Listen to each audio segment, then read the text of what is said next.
But see, folks, if you want to win in business, everything's not going to work out like you want it to, but you got to be committed. I want to have great kids. I want to have a wonderful relationship. I want to have tremendous grandbabies. Another key in building this winning edge in business is you've got to learn to treat people good. Another thing that these universities pollute America, corporations with, is this attitude: you better not get to know your employees. You better not become friends or get to know the spouse or the children of your employees, because you might have to fire them, you might have to reassign them. And if you're close friends, you can't manage people in a tough-minded way. Bull. Folks, the only way to manage people and get the most out of people is treat them good. Learn to love them and care about them. Yes, it hurts from time to time, but it's the only way. You know, everybody you work with in business, you've got to look at them and pretend there's a flashing sign on their chest. And everybody's asking you, make me feel special. Make me feel important. Say something good to me. I want to be somebody. Another key of winning in business in America today is, folks, you've got to establish the right kind of priorities. First company I went with 15 years ago was ITT. When I was out there struggling, dying every day, wanted to quit and go back in coaching 1,000 times. My first heroes in this business were vice presidents at ITT making $40,000 or $50,000 a year. And I said, man, if I could ever get to be that kind of person, it'd be a dream come true. I couldn't want any more out of life. A few years later, I earned the right to get promotions to that level and found so many of my heroes in business, their personal lives were a disaster. They were alcoholics and divorced 3 and 4 and 5 times. I just read an article by the author of In Search of Excellence, and I saw where he says, I can't find evidence of any successful business person in America that's not tunnel vision, that just doesn't give everything to business. Folks, I said back then, 15 years ago, that if that's the price you've got to pay to win in business, it's not worth it. 15 years later, a multimillionaire. Folks, I can stand and preach to you that you can't separate your personal life from your business life. God's got to come first. Your family's got to come second. And business has got to come third. And I believe if you have a lousy spiritual life and a lousy personal life, long range, it's going to be devastating to your business. Another thing in building this winning attitude.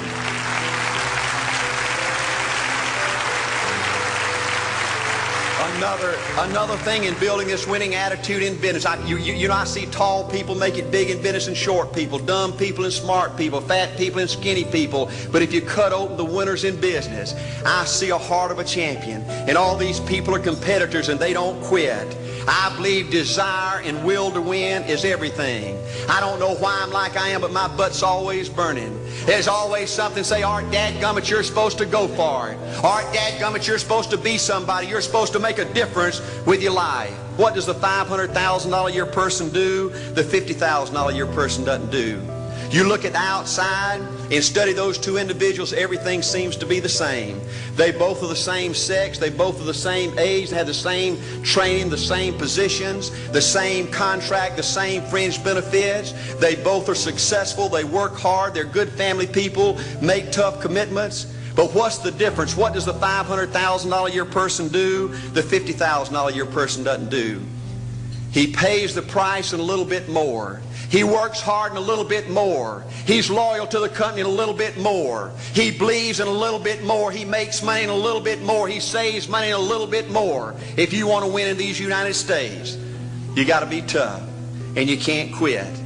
The last thing I'll talk to you about today in building this winning edge is, folks, if you want to win in business, you got to be a leader. Leadership is everything. You show me anything in these United States that win, I'll show you a leader at work. You show me a successful church, Boy Scout troop, club, football team, business, I'll show you something run by a leader. See, I thought at one time in my life you had to be smart to win. I used to have these smart people that dress so pretty and talk so pretty and use these big words. They just intimidated me. And I said, Art, you can't ever be that good. Why don't you just throw in the towel and go on back and coach football for a living? And I found two things out about smart people. I think it's almost impossible for a smart person to win in business in America today. Because I find smart people spend their whole lifetime figuring things out. They're always trying to figure out an easier way and a quicker way. And another thing I found out about smart people is they just don't get around to doing nothing. And see somebody like Art Williams, everybody said, well, he can't do it. And somebody like that can't do it, but he does it. See, folks, I want you to know almost everybody in America almost does enough to win. They almost get there. They almost are over the hump. They almost have it going. They almost in everything they do, almost is a way of life to almost everybody in America. But the winners do it.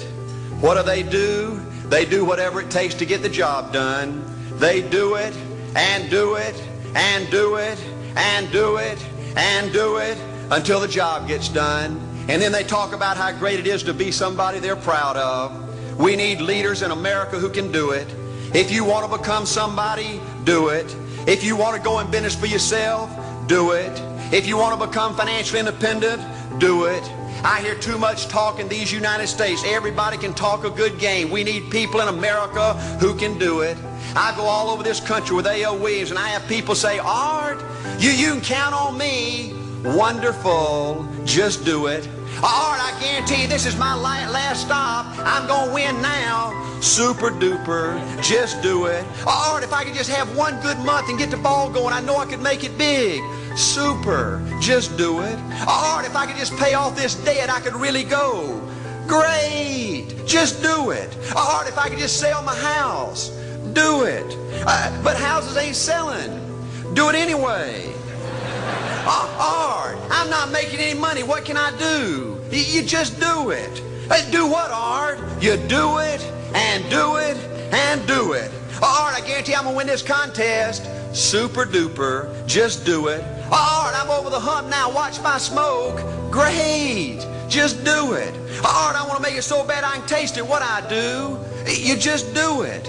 Art, I'm a vice president now. Can I quit doing it? No. Art, I don't know if I can keep on keeping on. I'm really hurting. What I do? You just do it. Do what, Art? You do it and do it and do it. Art, all my life I wanted to be somebody important. Well, what do it then? Art, I'm going to save money so I don't have to go through this again. Great. Just do it. Art, I don't feel like I've had enough training. What I do? You just do it. Art, my manager don't give me no help. What I do? You just do it. Art, you don't understand. I was Mr. Everything at my former company. You don't mean I have to start off down at the bottom and do it, do you? Yep, you really got to do it. Art, what's the primary difference between winners and losers? The winners do it. They do it and do it and do it and do it until the job gets done.